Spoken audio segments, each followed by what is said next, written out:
Good morning. We are extremely pleased that you are here. It is good to come together for the purpose of co-creating. Do you agree? You are knowing what you are wanting, for the most part. You are enjoying how that evolves. The entire universe is established in order to assist you out here on the leading edge of focusing your desire. How are you doing with that? Do you enjoy the desire when it is manifest?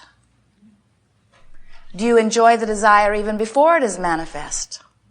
This is the crucial question.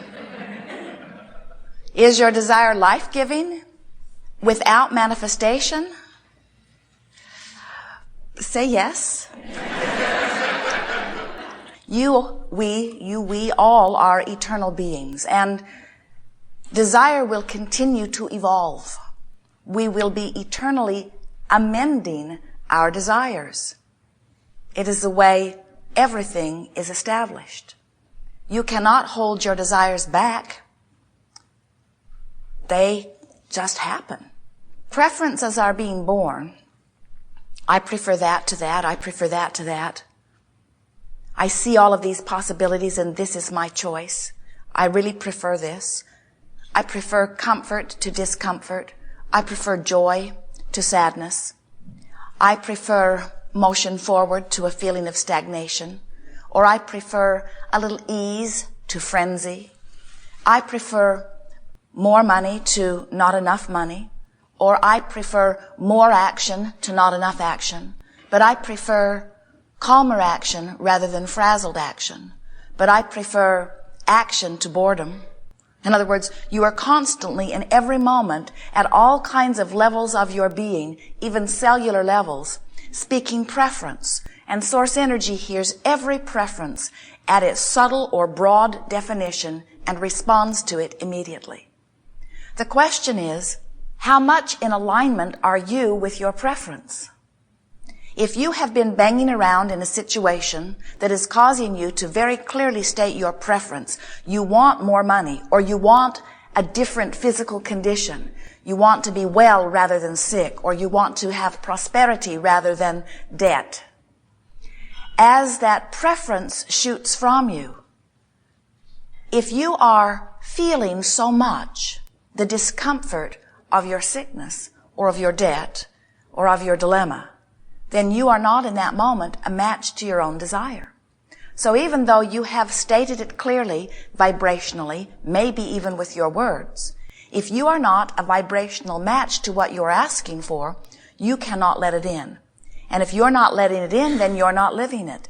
And if you're not living it, it isn't because you don't want it. It isn't because you haven't preferred it. It isn't because law of attraction isn't working well. It isn't because you are being put into a category of inappropriate or unworthy, and therefore you are being deprived of it. It is for only one reason. You're not a match to what you want. Don't you love knowing that whatever you prefer, source energy responds? Sometimes our physical human friends have a hard time accepting that.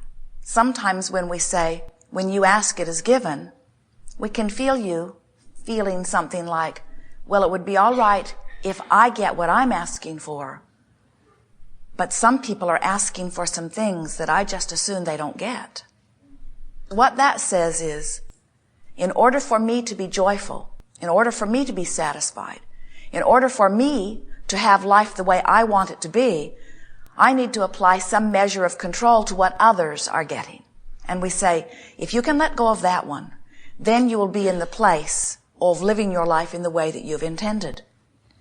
If you will see this environment as a buffet with all possibilities, and you will allow all, including yourself, to choose whatever they are choosing, and you don't get involved in what they are choosing, you will more likely be in alignment with who you really are. It's an interesting thing. When you get together, even in your groups where you feel some sense of compatibility, very often, right in the middle of that compatible group, you have arguments. You say, oh, well, we really come together when we push against our common enemy. And we say, yes, but you have enemies even within your group.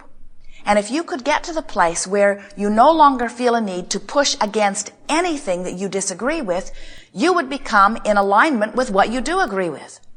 That's really big. Do you hear that? Do you know that it is your pushing against those things you don't agree with that causes you to be out of alignment with what you do agree with?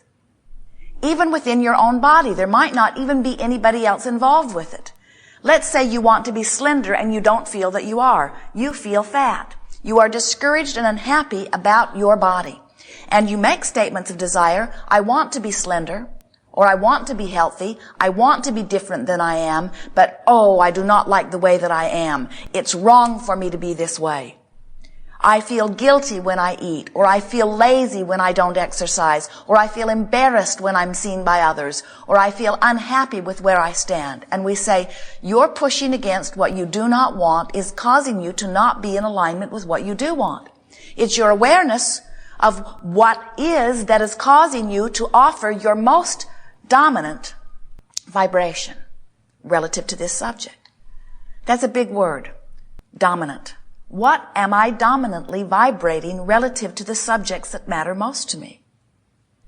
When you take the common subjects like your body, or your relationship, or relationships, or your financial situation, you can tell with just a little bit of feeling what your dominant vibration is relative to those subjects.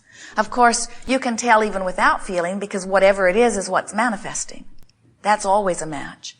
But if you're wanting to know, in terms of vibration, where your dominant vibration is, all you have to do is start paying attention to the way you feel. For example, when you think about dollars, does the subject of dollars or financial well-being, does it feel to you like eagerness, like anticipation, like adventure, like fun? Or does the subject of dollars feel like worry or frustration or struggle? You know. You can tell right away where your leaning is. And while you may do some of both, you can tell which you do the most. You know. Every one of you knows where you fall in that subject. When you think about your body, do you feel vital and alive? Or do you feel a little worried? You know. You can tell when you see the commercial on television what it activates within you. You know. When you think about your primary relationship, that one where you are intertwined most intimately, does it feel life-giving or life-draining? You know. Through time and through your association with your life experiences, you have developed patterns of vibration, some of which are serving you enormously well, and some of which are flat out not a match to what you want. If what you desire and what you dominantly offer vibrationally relative to that subject don't match, then your desire cannot come to fruition. But something even more important than that, you don't feel good on your way to its fruition. We would like you to come to the place where you recognize that there is more coming for you all of the time and that every desire is constantly amended. And we would like you to know that so well that you can stand right here, right in this place of unfulfilled desires and feel wonderful about the unfulfilled desires because you know this will be the common, everlasting, eternal place where you will stand because there will always be unfulfilled desires. It's time to get over being upset about what isn't happening and to begin being exhilarated about what is happening or about the potential of that which is to come. As you lament what has not happened, you offer a vibration that won't let it happen because you can't match what you want and what you don't want at the same time. So if you feel fat and that is your dominant vibration, it doesn't matter what you do. It can't change because vibrationally you are not allowing yourself to be where you want to be. So, do you have to think about being slender in order to be slender? Do you have to think about being prosperous before you are prosperous? No. But you can't feel bad about not being prosperous, and you can't feel bad about not being slender. In other words, you cannot be in the resistant mode. You've got to be in a mode of feeling good in order to allow that which you consider to be good to come to you. So when we talk about your dominant vibration, we are not talking about holding yourself tenaciously upon thoughts and not allowing yourself to ever think toward a certain thought in a certain way. What we are suggesting is that you just begin to relax and lighten up and be more free and easy about more things, and trust that the things that you have identified preferences about are known by all that is, are being organized in terms of circumstances and events, and if you will just chill out and lighten up and get into a place of no longer resisting, those things will come to you. It's a matter of deactivating the vibration that you don't want. Now that's tricky. We said that to you in a way that you would understand it. We also said it to you in a way that does not work. And here's what we mean.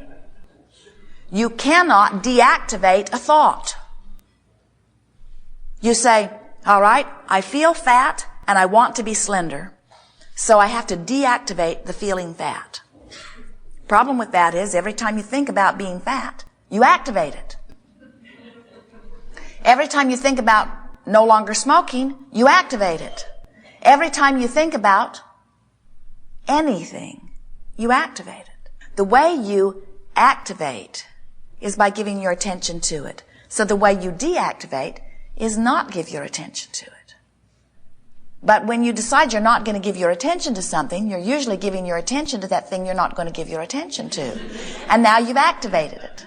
And so the key to getting what you want is by activating thoughts that feel good when you focus upon them. So this business of solving problems has never worked for you because you activate the problem during your solving process. In the moment that you know your problem, you also feel a preference being born, and as soon as you can turn your attention toward the preference, you are in alignment with it. But Art of Allowing does not say to you that you have to turn your attention only to that specific preference. Art of Allowing says you can think about anything that feels good, and you are in the place of allowing all things that you consider to be good. Can you feel how much easier this is? We tease about how you can move through your contrast, activate a desire, then just pet your cat, and if it pleases you to pet your cat as much as it pleases your cat for you to pet your cat, now you're in the place of alignment or of allowing. We want to show you how to get into the place of activating vibrations that allow well-being to flow to you. And we want to introduce to you a process that you may have used many times under other titles. Today we are going to call it virtual reality, because we want you to begin to use this process called virtual reality for one purpose and one purpose only. It's not to remind the universe that you've been asking for it and it's time that it shows up. It's not a workshop where you mold things into place. Virtual reality process is the process where you practice the activation of a vibration that allows. Most of you are not consciously aware of how or when you picked up your vibrations that don't allow. Most of you were very little when you began having some of those feelings, and most of those feelings felt normal in the environment in which you were living because those around you were feeling them and expressing them to you and teaching them to you. So little by little by little by little, you have developed the vibration relative to these subjects that you are currently walking around with. And it's going to take some practice to move those vibrations into different places. And that's what this process of virtual reality will do. It will cause you to practice a good feeling vibration so that first, the good feeling vibration begins to feel more normal to you, and second, the good feeling vibration puts you in the place of allowing, and third, you will be more likely to recognize the not so good feeling vibrations if you've been practicing the good feeling vibrations. So, it's a powerful tool. Virtual reality is for one purpose only, and that is for you to practice a vibration that feels good and make it your dominant vibration. The virtual reality process is a process whereby you find something that feels good and you practice it until it becomes your most normal, dominant vibration.